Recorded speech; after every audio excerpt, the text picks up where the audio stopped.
Hello there guys, what is going on? Daniel Childs back here again for another edition of Let's Talk Chelsea. I wasn't planning to make a new show today, but I should know better. When we're covering Chelsea, you don't get many days off. It is constantly full throttle, chaos, and that's what we should expect. This is the news that I think a lot of us have expected since the end of the season, but it has come this day finally.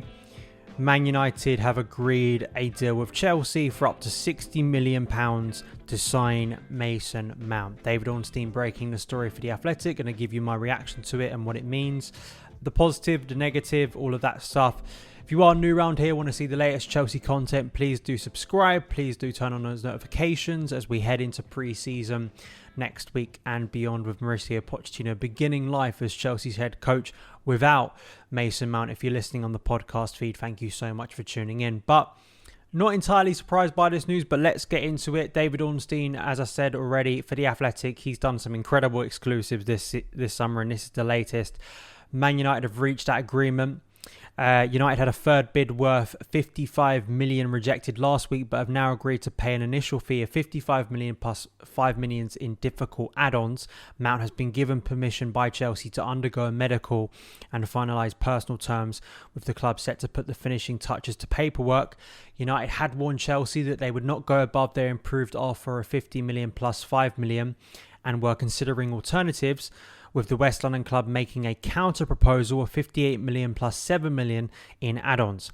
But talks between the clubs appear to have finally yielded a positive conclusion for all parties. It is a disappointing and sad conclusion, an abrupt conclusion to a Chelsea career that we thought was going to be a lot longer, especially if you think back to, even last summer, but we think back to the Champions League, the night we won the Champions League, and how big of a part Mount played in that season. If anyone would have said in only, 2 years' time, 2 summers' time, he'd be leaving Chelsea, not signing a new contract, I don't think many would have believed you. But it's the way things have played out, and I think it's the right conclusion just based on everything. And it's not the conclusion I wanted, but I just felt, not only when you started hearing reports that the clubs were going to meet again, kind of signals that there is a deal to be done. And I also think as we have got closer and closer to the 1st of July, to the start of pre-season, it was something that Matt Law brought up on the London is Blue pod, which I definitely suggest, go and listen to. He gives a lot of great insight into a variety of Chelsea things.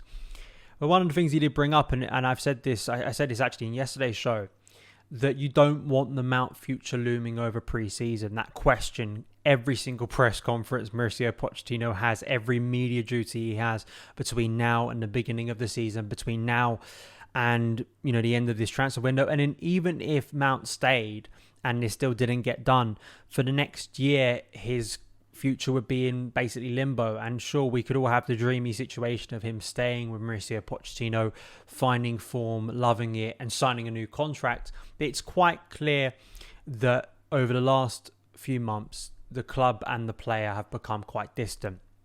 Now, I'm sure the reactions to this, as they always have been with Mason Mount, and just in general, will be extreme. You know my position on this, right? In terms of, I still, and unless we get more insight in the coming months, I still think the vilification of Mount as betraying Chelsea here, as completely just leaving Chelsea, hanging them out to dry, I think is a very simplistic way to look at this situation.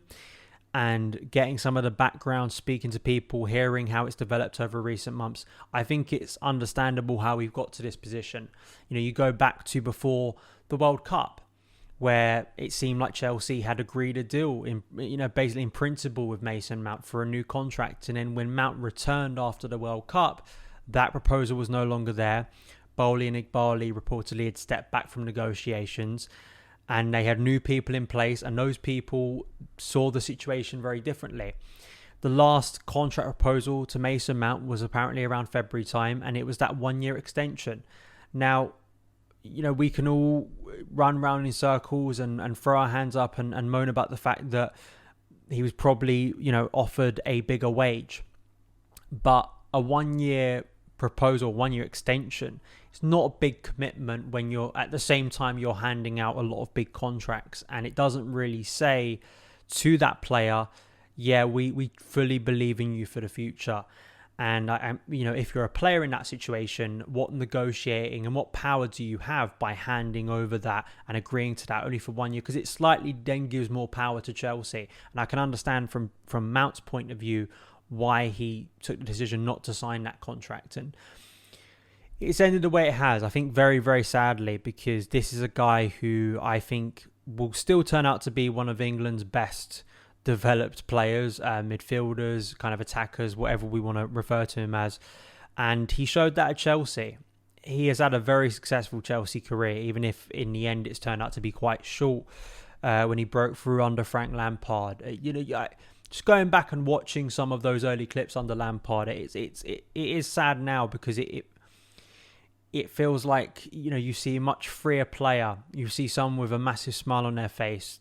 Mount tried things. He was daring. And that was kind of a representation of that Chelsea team, a very young Chelsea team, naive Chelsea team under Frank Lampard. But it showed what Mount was at his best. And then he took another development, another massive step forward under Thomas Tuchel. That run in the Champions League was outstanding. Some of his performances, I think back to the performance against Liverpool away from home, where he scored that goal that Eden Hazard would have been proud of.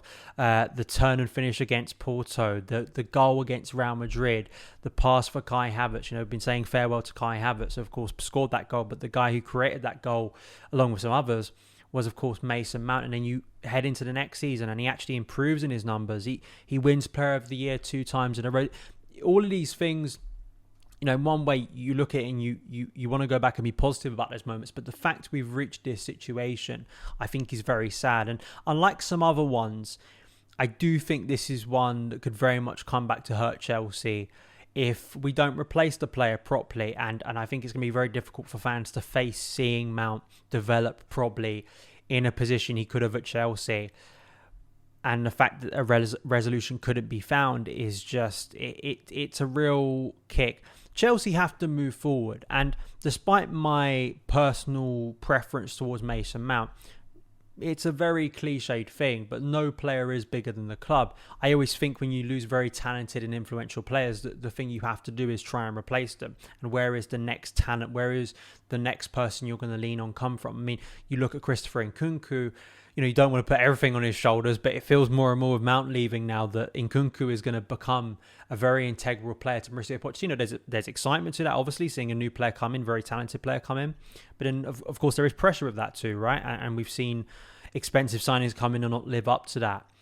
And to think that Mount now goes to Man United, where I think he will very much fill a role with a team that is developing under Erik ten Hag. That isn't perfect, but it's going to be difficult. It is. And, I think there's a lot more to say about Mount in terms of how his career developed at Chelsea, some of the discourse that went round him at Chelsea that wasn't always very nice. I think that Mount, as someone who came through the club's academy, did a lot, produced a lot, probably the best talent we've produced in a very long time, since probably John Terry from the club's academy. And the way he was treated at times, really online, in the stadium, he was always loved. He was always supported. And I guess we never saw that toxic turn. I guess the question now will be, is that going to happen? Because I also think this, and you can, if you want to, you can add Kovacic. I think Kovacic is kind of a leap in a sense, because that's a much older player who, I think is the right time for him to move on. I think Kai Havertz is probably the one you could couple here, is the sense that, Chelsea losing their better players. In the case of Mount, we've always, in recent years, felt like we could lose those players if they do go to a rival, mostly Arsenal, at the end of their careers. It's been quite rare. It's been quite a long time since we've lost a player of Mount's calibre and influence and impact at Chelsea to a rival at, not even in their prime years. That in itself, I think, maybe represents a change of Chelsea on the food chain. But then subsequently, you can say context, nuance within the situation. We look at it. There is 1 year left on a deal, and you don't want a talent like Mount. You don't want to lose him for nothing. But to think what Chelsea could have got for Mason Mount in a perfect world, 60 million feels like a steal, I think, with the talent he has within him. So yeah, I think that the challenge for Chelsea, the challenge for Pochettino, the challenge for the new owners is to find other players. I wonder if someone like Conor Gallagher now can thrive a little bit more and take more responsibility. As I've already referenced, Christopher Nkunku. We've got young midfielders like Andre Santos that the club are very excited about. And of course, we spent a lot on Enzo Fernandez. So it's not like there is no future for Chelsea. I'm not trying to suggest that at all, but I think as someone who has followed Mount's journey, has defended him a lot, has seen his importance to Chelsea, has seen some of those special moments, it's just a bit of a shame that we didn't get him at Chelsea for longer. But this is the situation it is now, and you've got to move on, right? I think that there's no point sort of crying about it. We have to move on. We have to invest time into others.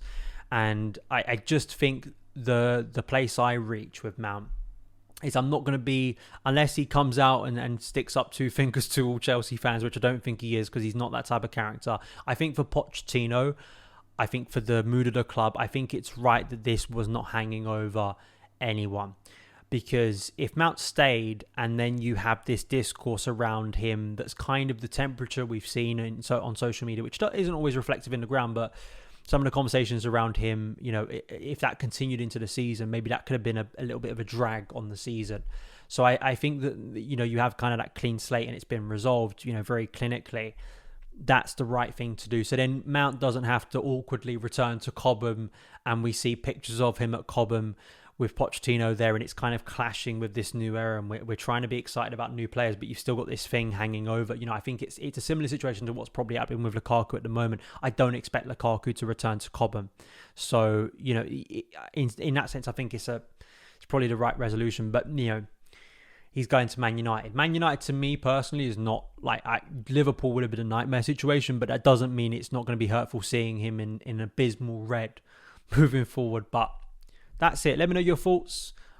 We will speak again, I'm sure, very soon. Hopefully, we've had so many players leaving. Hopefully, the Nicholas Jackson announcement comes soon, because we're going to need to start speaking about some players actually coming in who are actually going to be playing at Chelsea next season. But let me know your thoughts. Follow me on Twitter at SonOfChelsea, and I'll see you again very soon. All the best.